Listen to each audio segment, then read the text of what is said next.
DeVonta, congratulations. Can you, I guess, describe? I think you went to a camp early on, maybe at Alabama, and didn't get an offer. And what was the interest from LSU since you were so close? Well, they just kept recruiting me just to kind of be a part of their team. That's all it really was. They just kept recruiting me and just kept pushing me to come there. What,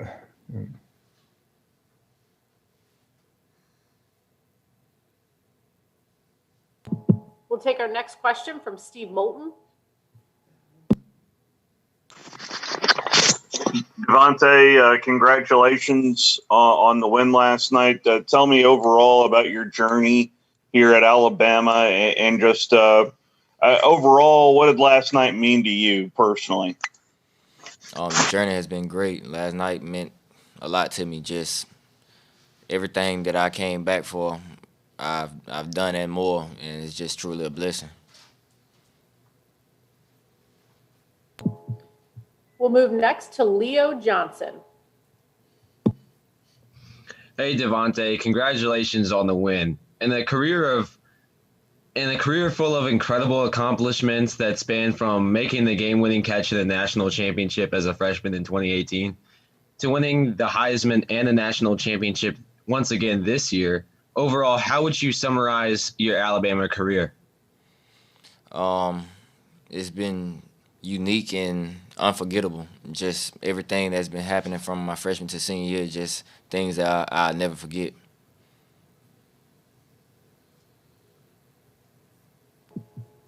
We'll take our next question from Larry West.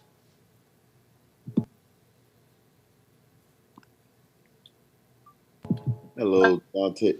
My apologies, West Lammy. Thank you. Hey, Devontae. Can you describe, obviously, your focus level that you've demonstrated throughout this season on, obviously, people speaking to you about potentially being a Heisman Trophy winner, but keeping it focused on game by game to the ultimate goal that you received last night, and you actually showing maybe just a more bit of a smile, captivating the season? Just that the Heisman wasn't something that I came back for. I came back to get a degree and to win a national championship. So that's why that meant so much to me and why I was just so happy about it, because the two main boxes that I wanted to check off, I checked off.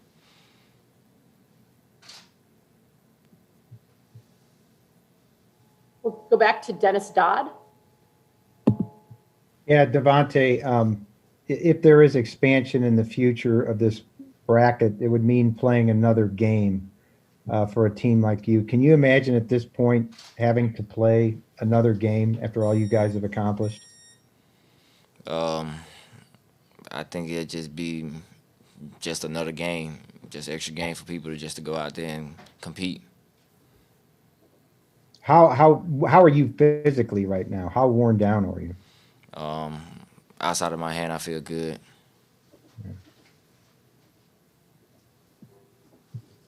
We'll take our next question from Mark Stallworth.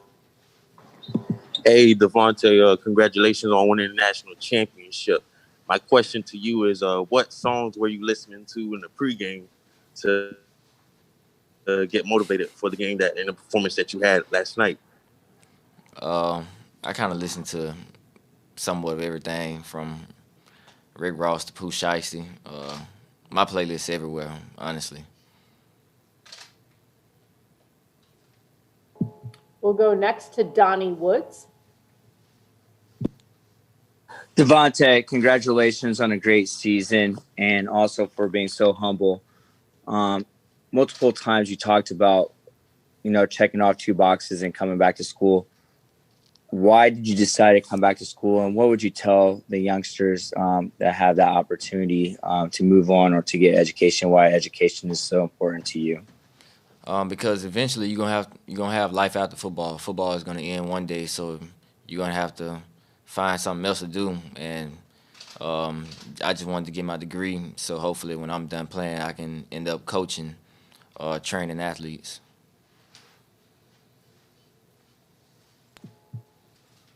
Steve Moulton.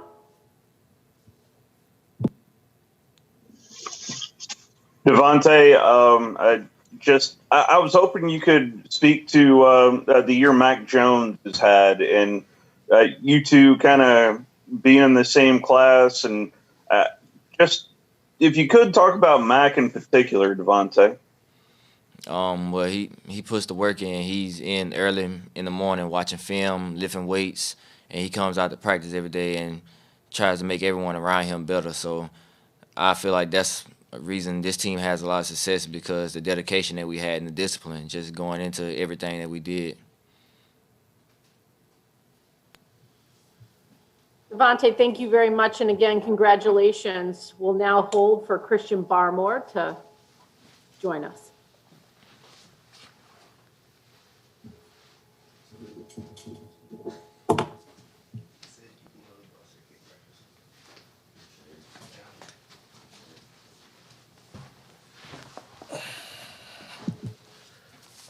We're now joined by the most outstanding defensive player of the game last night, Christian Barmore.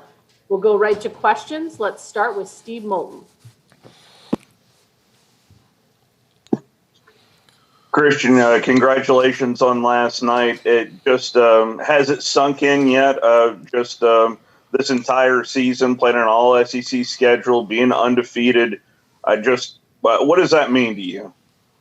It means really happy for my team, really happy for my D-line, and really happy for all my brothers, because we worked hard what we did, and we came back and we just kept working. We never stopped. We blocked out all the noise, and it's like really having fun with it, and I'm just really happy with my team. We'll take our next question from Dennis Dodd.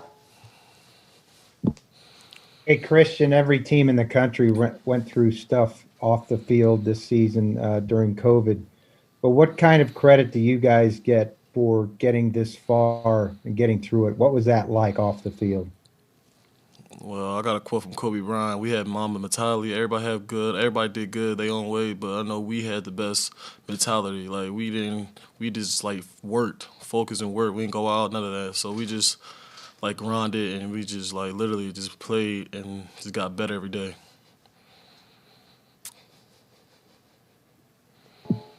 Take our next question from West Lammy.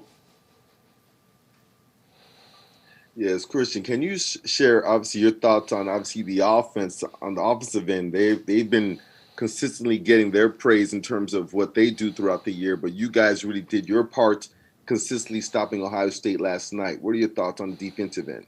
Ohio State is a real good team, real good team. One of the toughest offenses we played against. I got a lot of respect for them. But my defense, we had a different mindset. Like, we came in there to dominate, and we had nothing else to think about. So we just really just focused in, do what we had to do, and just we just had to do what we had to do.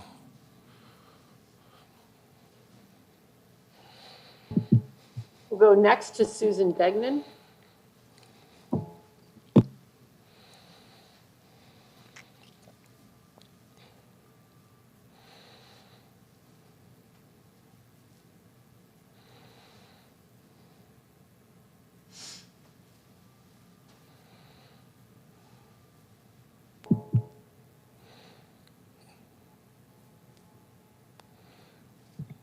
Christian? Yeah. Okay, sorry about that. First of all, congratulations on just a beautiful performance as a team and an individual. Appreciate that. And obviously, Coach Saban very well, and obviously you're still celebrating your last win. But when do you guys usually start preparing, even through film study, for your next opponent? And also, what do you know about the University of Miami? Are you coming back? You're coming back. You're a sophomore, yes? Yes. Okay, so that's what I'm wondering. I cover University of Miami, and I'm wondering, I'm sure they saw the game and were like, whoa. When do you start preparing, and what do you know about University of Miami? Just talk a little bit about looking ahead. University of Miami, well, we didn't have them on the schedule, so we didn't look at them really because we didn't play against them. But they'd probably be a good team. But they have a good stadium though, so yeah. We'll head back to Dennis Dodd. Whoops. Christian, if you had to play another game right now, what would that be like? I'm just talking about expansion in the future of the playoff bracket. Um, we, anywhere, like 100%. I mean, I know we celebrating, but we ready for whatever. Really, it could be like next game is scheduled, whatever. We just like I believe my team every day before me. Like we always ready. Take our next question from David Wilson. Hey, Christian. You guys had a lot of players, particularly on offense, who probably could have gone to the NFL last year, but decided to come back. DeVonta, obviously, Najee. Just when those guys all decided to come back, I know at Alabama you guys expect to be a national contender every year, but do you remember kind of what you thought when some of those guys started returning to make another run at this? Well, one, they made us better every day because that's the best offense in the whole world. So I'm really happy. Them seniors came back and got us better, and they motivated us, and they was good leaders. So they helped us. They helped all the young dudes and the juniors motivate us to step up our game and like be on their side and rock and like help be on their side every time in the game. We'll take our next question from Mike Rodak. Christian, just to clarify something from before there, I know you're asked about next season. Have you made a decision yet about whether you're coming back? I'm just joining the 24 hours. I mean, that's a family decision, so I'm just joining this next 24 hours right now.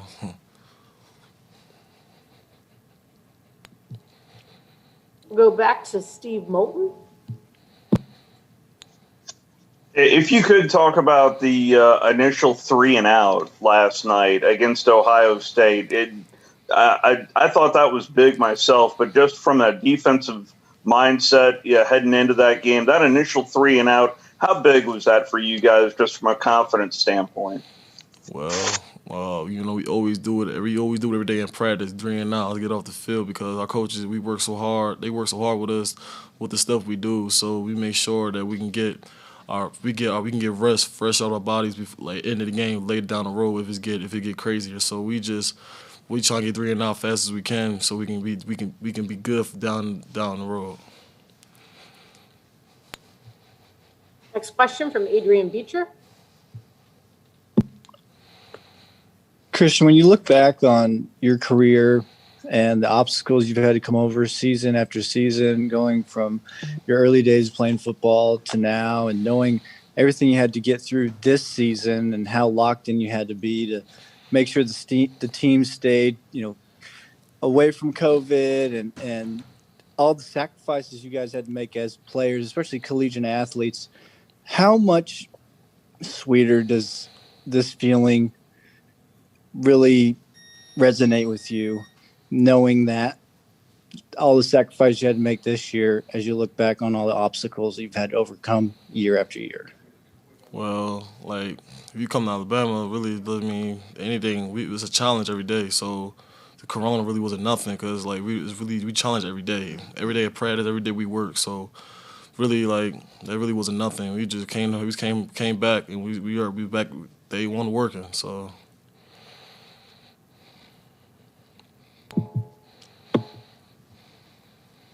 Christian, thank you so much for joining us. We appreciate it. And again, congratulations. Appreciate it.